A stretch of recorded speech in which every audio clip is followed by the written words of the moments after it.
Some very serious goals right there.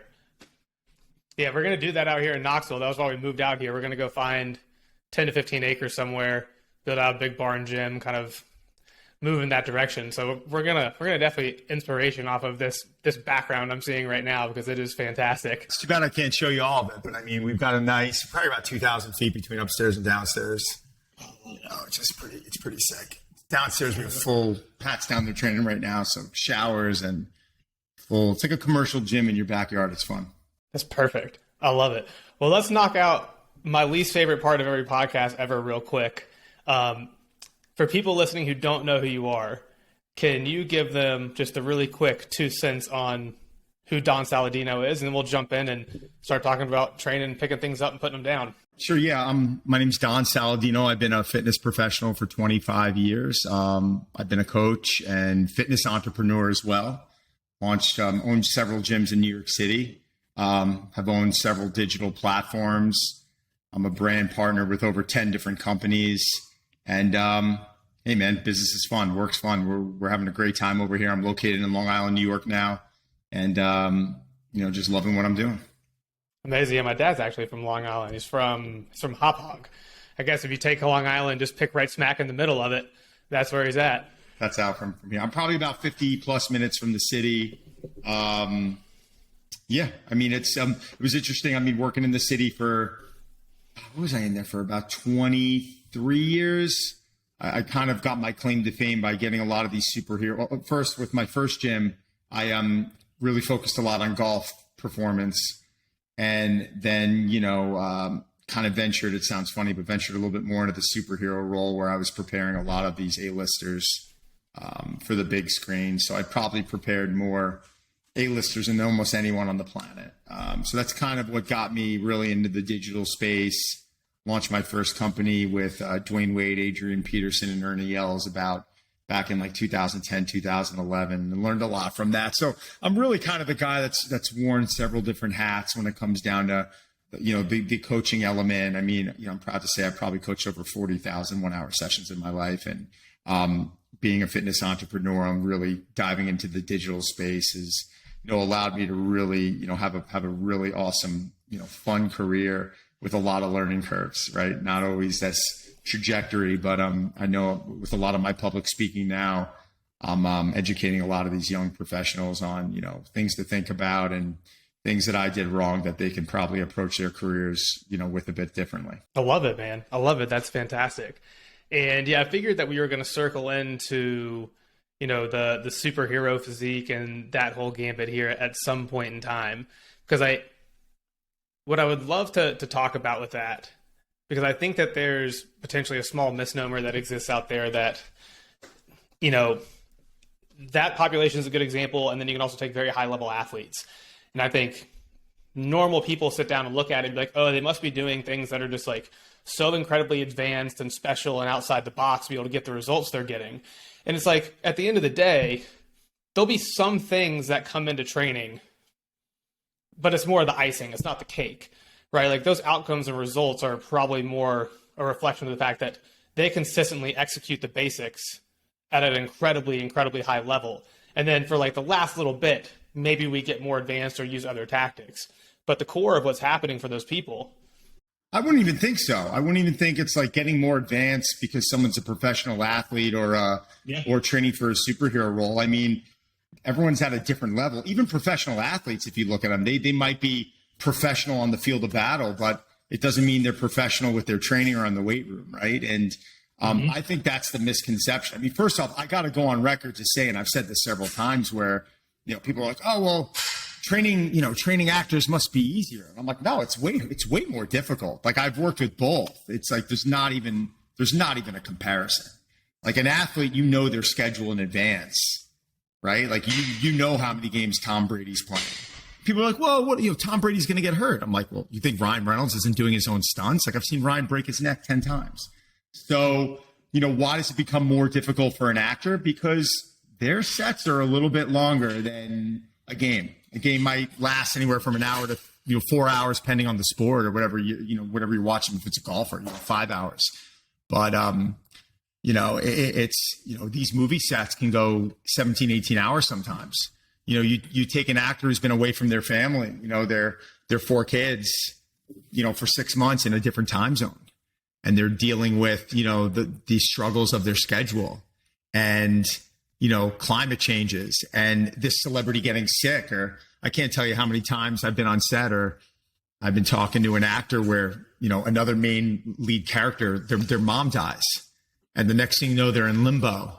Or, during COVID, they're all in, they're all on lockdown and they can't even see anyone. Their family can't even come in to see them. So it's not even a comparison. And I'm the one who can say that because I probably am the person that's worked with the most of both combined, but it's not even a comparison. And not all these actors have the funds or the means to be able to hire a chef, and they're having all their food prepared. This is all, it's all bullshit. And, they're great at what they do. These athletes are great at what they do, but it doesn't mean that they're training the way that, Pat Davidson or Tyler are training in the background here as they smile. I actually got Pat to smile. There we go. He's flexing, as you can see him over there. Pat, 22 pounds up in the last 22 weeks. So, pretty pound a week's not too shabby. No, not too shabby. About a pound a week he's on right now. So he's looking and feeling pretty good. It probably all went to his neck. We were laughing earlier because, we were starting with like kind of an Ollie complex today, just, really light and, watching this clean, and he's catching it under his chin now. It's like you're starting to see it sit a little differently. But man, his goal this month, it was to do exactly what he set out to do, and he did it. So it's it's fun to see coaches come in with a very mindful approach and a high level of execution. And I think probably in our industry, that's the one thing that you see the biggest mistake with is people are just taking good movements and they're just throwing them up in the air. And it's like this frivolous approach. A lot of these actors, they don't know. It's not what they do. It's this frivolous approach. These professional athletes, I've seen, NFL MVPs who've gone in and they don't know how to even execute, proper technique on simple lifts that they're trying to execute. So, that's just, we can't confuse the fact that just because someone's great on the field doesn't necessarily mean that carries over to their training. They're very athletic, but they may not have had the coaching or the experience to be able to execute those movements at a high level of quality. I tell people all the time, I think that they would be truly amazed at what high level athletes usually look like in the gym, because it's like there's usually more going on there than some gen pop person that walks in off the street, right? So you take them through an assessment, you look at a table, you see what's going on, and it's like they've created ways to be incredibly successful on the field. But then once you actually get them in the weight room, it's like, well, we're actually regressing and doing very low level things because I'm just trying to get this person to move well and to feel good and to manage performance, so they're not going to actually get, trashed along the process and along the way. It was incredible. I did a collaboration years ago with an NFL MVP. No one's going to even, it never really came to fruition. We just shot a lot of content. And everyone knows who this person is. That's all I can say. Absolute beast. Just, incredible physique on this guy. One of the best athletes I've ever seen. He went into the weight room to go perform some movements, and I've never seen execution at such a poor level. But I'll never forget, he went up to 2 pairs of 100-pound bumper plates. And he pinch gripped them with 2 fingers. The slick ones. Yeah. And he picked them up, and he walked probably about 50 or 60 yards with it. I couldn't even grab it with my hand. That's how slick this was. And it was one of the most impressive things I've ever seen out of an athlete. Yet you ask him about his training.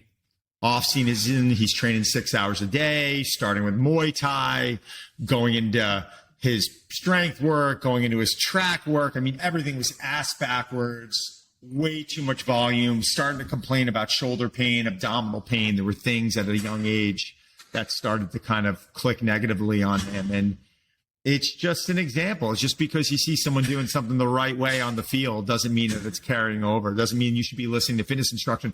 I can't tell you how many professional athletes have tried to go that route, right? Like they're, you might see an ex-NFL player now and he's trying to be a coach and it's like, I commend them for doing that, for trying to pivot into a career. But I think 90 9% of them are just an absolute joke. And I'm not saying that to be negative, but it's just the reality. Just because you see that someone was a Pro Bowler doesn't mean you should be taking their fitness advice, right? I would sure as hell rather listen to the two guys behind me right now. So, I just think that, it's perception. It's what, the general public wants to see. It's like when someone calls me up and they're like, I want Ryan's program. And I'm like, well, you may not need Ryan's program. Like, and it's funny too, you listen to all of these people critique on the actors I've worked with.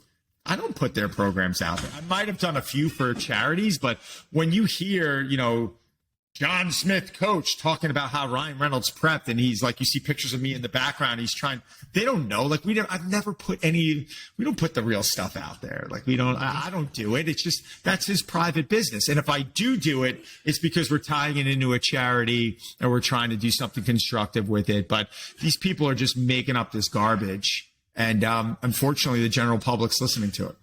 Yeah, I think one of the things that, like some things that people will say in this realm that always kind of irks me a little bit is this like must be nice mentality, this must be nice mindset, right? It's like they see the outcomes and results these people are getting. I was like, oh, it must be nice. It's like they're making an excuse before they even get in to start doing the work, because they've convinced themselves that the only reason that person is able to do what they're doing is because it's like, oh, well, they're a celebrity or they're an athlete, so someone's holding their hand, and yeah, they have more resources, things along those lines. But at the end of the day, when we actually cut it down to it, like the work they're doing, they got to still show up and do the work. It's not really any different than you having to show up and do the work. And so I hate when people are like, oh, must be nice. Like, you see that success and you say must be nice, and you're like psyching yourself out before you even get into it. And you're telling yourself, oh, I could never achieve that because of X, Y, or Z reasons. And it's just total shit mindset. But they're already done. They've already failed, right? Most people aren't going to want to, do the prep that I do to get ready for the cover of Muscle and Fitness, right? They don't have the discipline to be able to go out at night and avoid that cocktail or say no to someone. Or if they're around their kids eating the pizza, suddenly it's an excuse of like, well, I got to be a parent. And I'm like, well, great, be a parent. And I'm not telling you that's a bad thing, but don't complain to me that, you don't look cover ready because you're doing that 3 times a week. Like there's always an excuse. And you can tell, like I've gotten to the point in my career where I don't take anyone on. I really don't. Like I work with maybe 3 or 4 actors who have been like family to me, who have given me more in my career than I could have ever wished for. And I love them. And otherwise I focus on my business. But, if someone comes in, I can pick out within the next 2 to 3 minutes who they are, what their approach is going to be like, what their mindset is. It's like, all right, man, stop talking about high school. It's not high school anymore. You're 25 years older. Like, congratulations. You made all county and local lacrosse. You were a great athlete. Like, we don't have to keep going back there right now. Yes, your body's going to respond a bit differently to your nutrition now. Yes, you've got kids. This stuff is different. Like, when you see someone who puts, a goal in front of them and you see what they have to do to get there, and I keep reverting to the guy behind me right now, like he has a goal in mind. And it was a funny line. He's like, it's just math, right? Like if I go in and I train the way I need to train and I keep my calories where I need to keep them and I bump them up very methodically, then I should get to where I need to be. And it's fun to see. It's just a reminder because a lot of people don't put that in there. They figure out their macros. They do what they need to do to hit those macros every day. Everyone's thinking about, well, when can I have a cheat meal because I'm uncomfortable? And I'm like, yeah, man, like I get it. Like it's just, it's not, it can be a lot easier than most people lead on to be. But again, like I eat a lot of food, or, I'm trying to put size on. And I'm like, yeah, you ate a big breakfast. And because of that, you ate too much at breakfast. And because of that, now you can't eat for 6 hours. And now you're actually not getting the amount of calories that you need to be getting in, where if you were a little bit more methodical and you laid everything out at each meal and you knew what time you were having it at and it became somewhat like a job, then yeah, you should see the scale move. And if it's not moving, then maybe we have to increase those calories more. It's not that hard of an approach, but people get into their head what they want to get into their head. And that's how they shoot themselves in the foot. So I think it's a lot easier than most people lead on to. They just don't want to think outside the box. Yeah, I think that it's the plan itself, right? Like the coming up with the plan is not all that hard. Like what we do is not rocket science by any stretch of the imagination, right? This isn't complex physics. It's not complex chemistry, complex math. Like you need to know what you're doing, but like coming up with the plan is not really the hard part. It's just being able to consistently and violently execute that plan day in and day out. But people don't like to hear that, right? It's like people don't want to hear, oh, well, like I just need to show up for the next 12 weeks. And no, you're 100% right, but it's almost comical. Like when I read it, and listen, I get asked weekly on what did so and so do or write this program, and you give it to the publications because it's what they want, and you're trying to supply content and at least get people moving off the couch. But if you're looking at Ronnie Coleman's program, and he's saying 4 sets of 15 on the dumbbell press, well, what does that mean? What does that mean? Like, are we putting that down with 3 to 5 reps in reserve? Or is Ronnie going into each set like someone's holding a gun to his child's head? And he's literally pushing every rep to the point where he is literally almost going to die. If he doesn't get that additional rep, he's imagining that someone's going to shoot his kid. Like, there is a different approach here.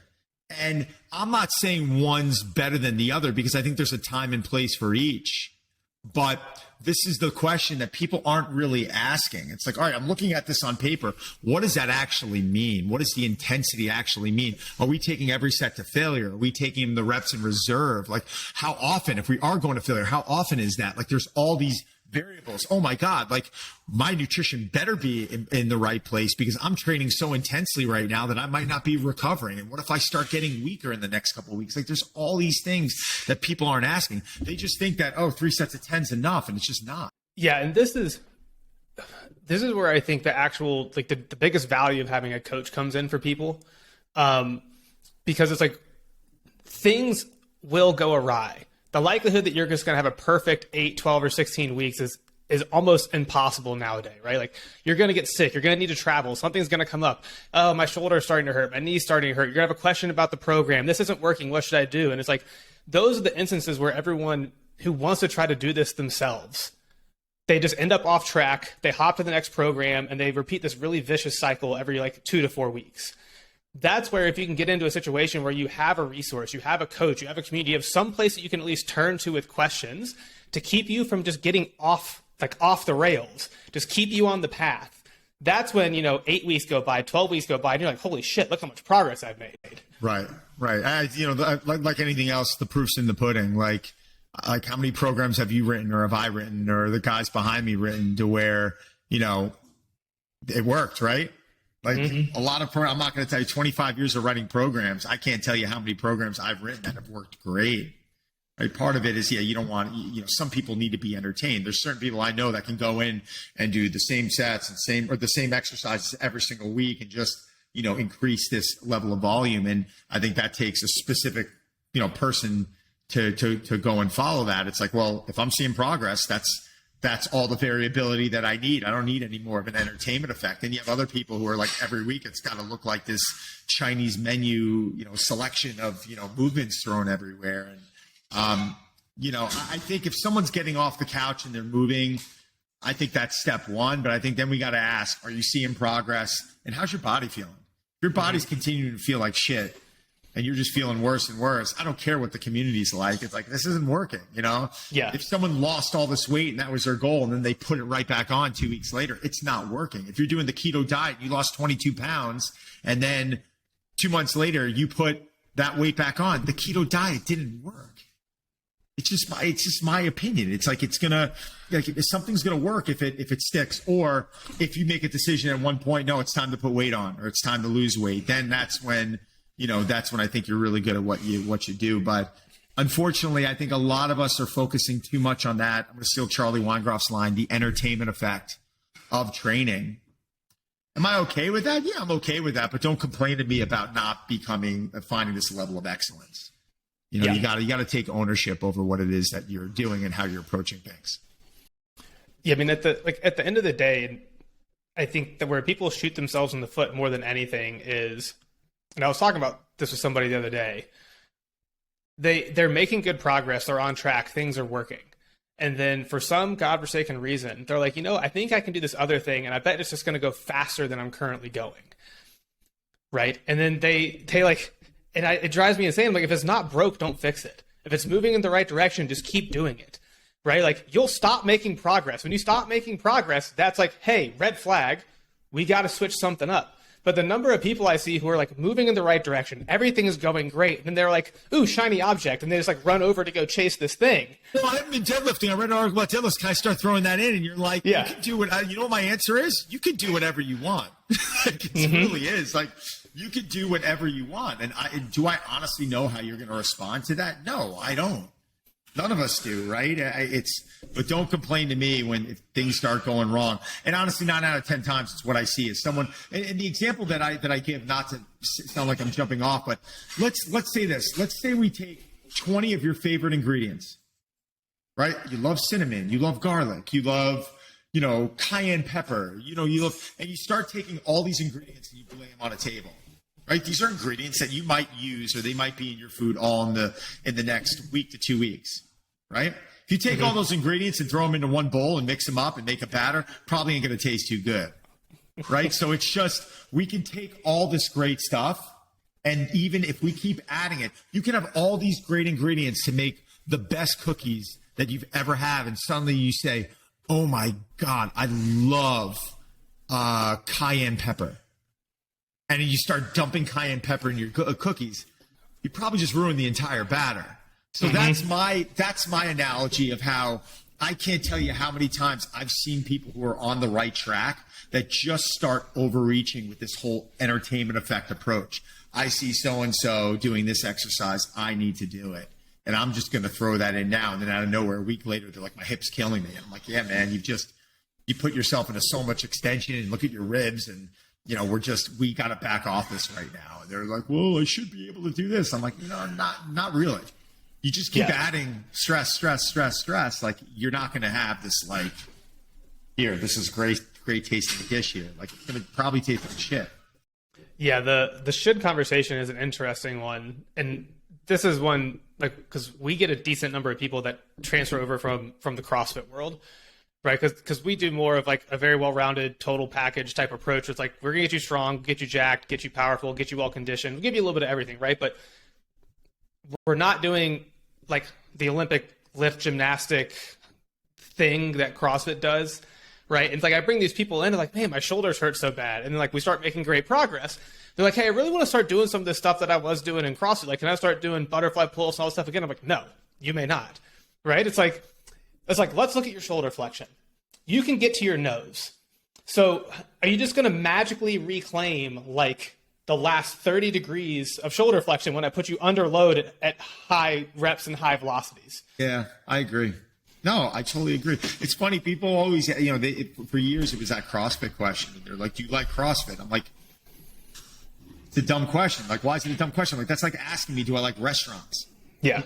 I like good restaurants. Like, I've actually gone into a couple CrossFit boxes where there were friends of mine running it, and they had an assessment, and they actually were methodical. They were calling lateralizations to certain lifts. They were looking at, maybe how much T-spine extension someone has or external rotation in the shoulders. And they were like, yes, no. And they were putting them in different boxes. And I'm like, wow, that's really nice. That's refreshing to see. I think the problem was that 90% of them just weren't doing that. And, and most people are looking at it like a business model. It's like with the group training concept, right? Like, you go into an Orange Theory and people are like, oh, I love this. And, I love the music and I love the sweat.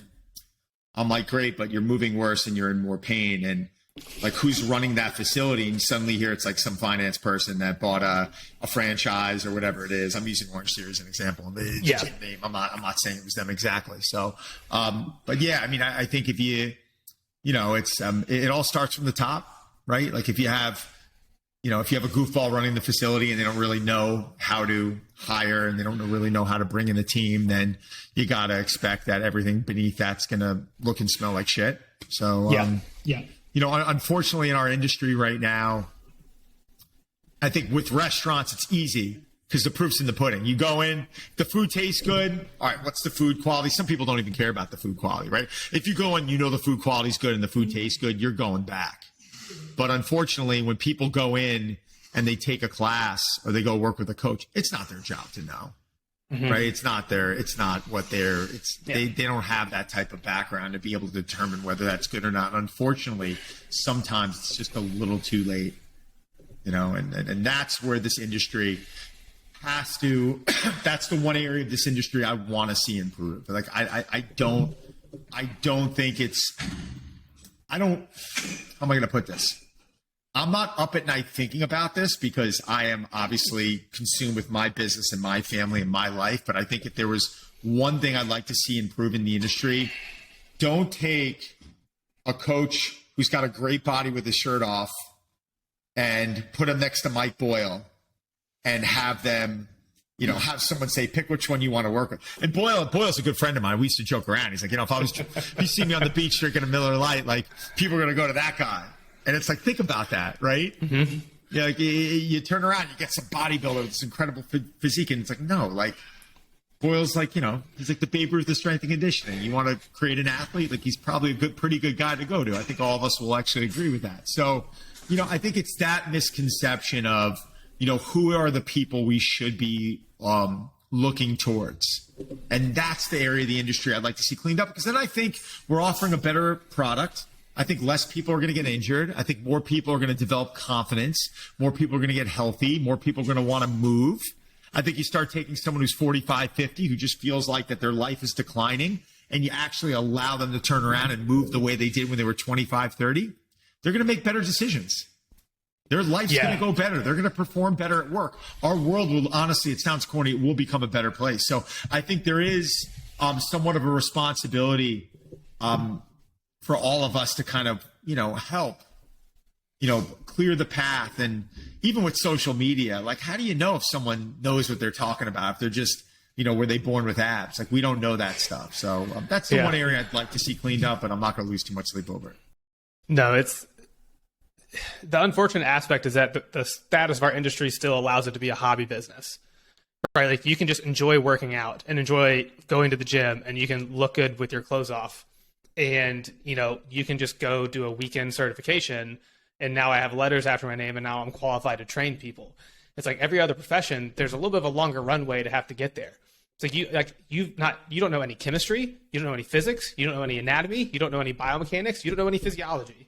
And it's like, I think, like, my standard for, like, what it would take to actually become a coach is very different than what the industry standard is. Like, in my mind, and this will never happen because the finances and the money behind it don't ever play out well enough for the coach in this conversation.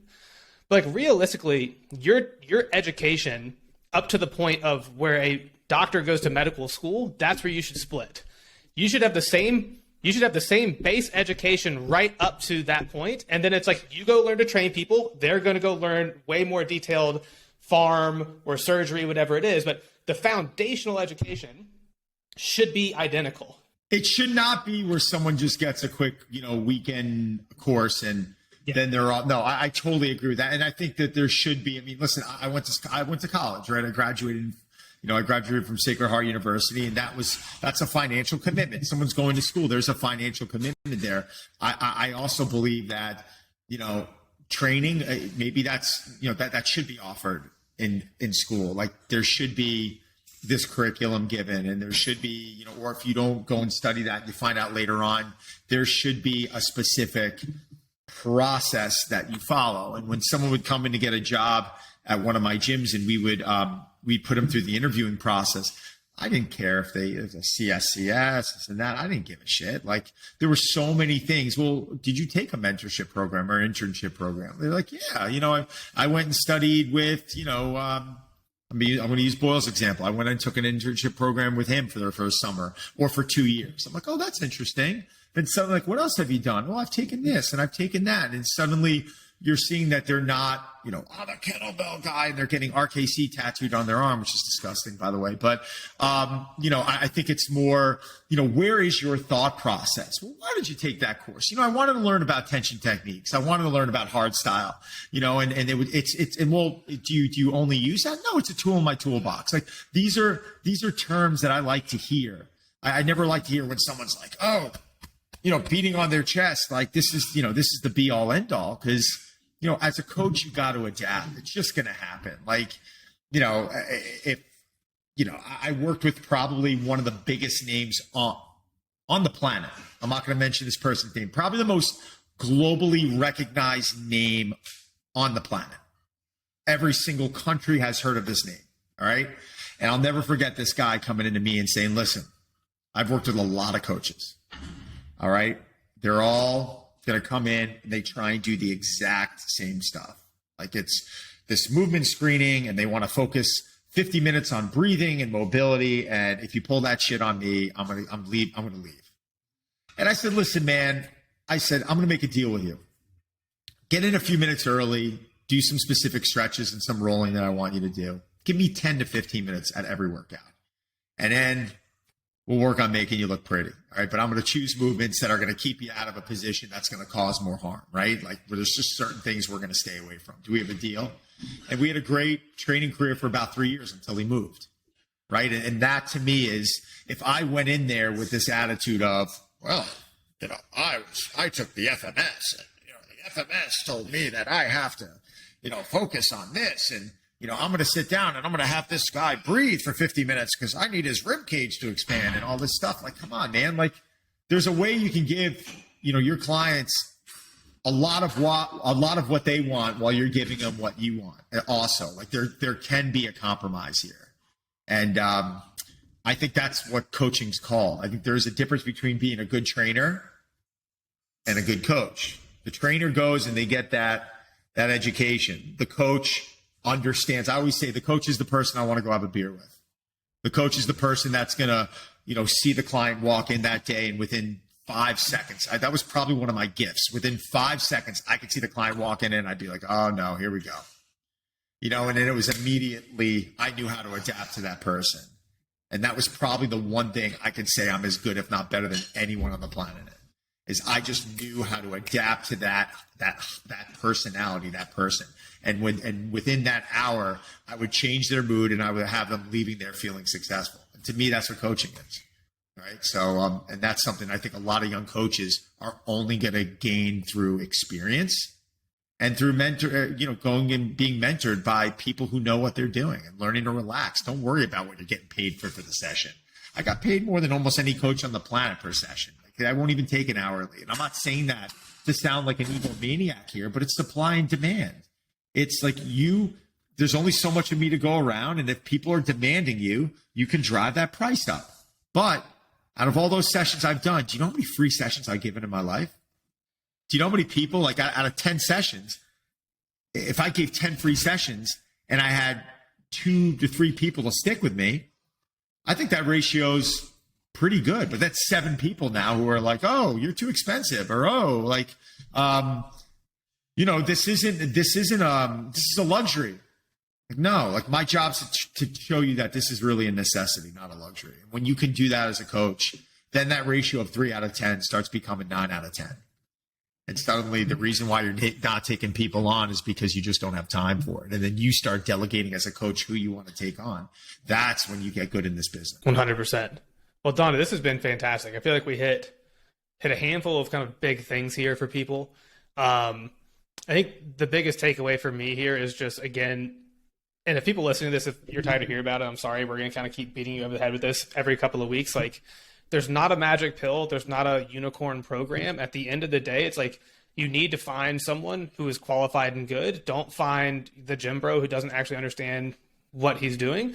Find someone who's good at what they do, who can coach, who understands the rhythm and flow of this process, and someone that you can trust in the long haul to stay consistent with, and you will be really, really, really successful. Like that's what it comes down to at the end of the day. I think that's my biggest takeaway here. Love that. I love your attitude. I love what you're doing over there. You got the reason why I jumped on is, you got a great reputation, and, Pat and everyone I know, some other friends who know you well, they spoke very highly of you. So just keep leading by example. You're one of those guys who are making this industry better. And that's why I'll jump on with anyone who's leading by example and just trying to find a way You know, we were joking around earlier, the guys in the background, we were saying the word more, right? Like, what do we want out of this industry? We want more. Like we want more muscle. We want more education. You know, we want better workouts. We want our nutrition to be better. We just want to feel better. We want more. We want to be successful. More. There's nothing wrong with wanting more, but I think along that path, we got to make sure that most importantly, we're treating people the right way. And I think if we do that, we're going to lead by example. And then I think all the other people are going to either drop off or follow. So listen, man, thanks for having me on. Would love to do this again whenever. If you're ever in New York, hit me up and we'll get a session in. Let's do it, man. I love it. Don, thank you so much. All right, brother.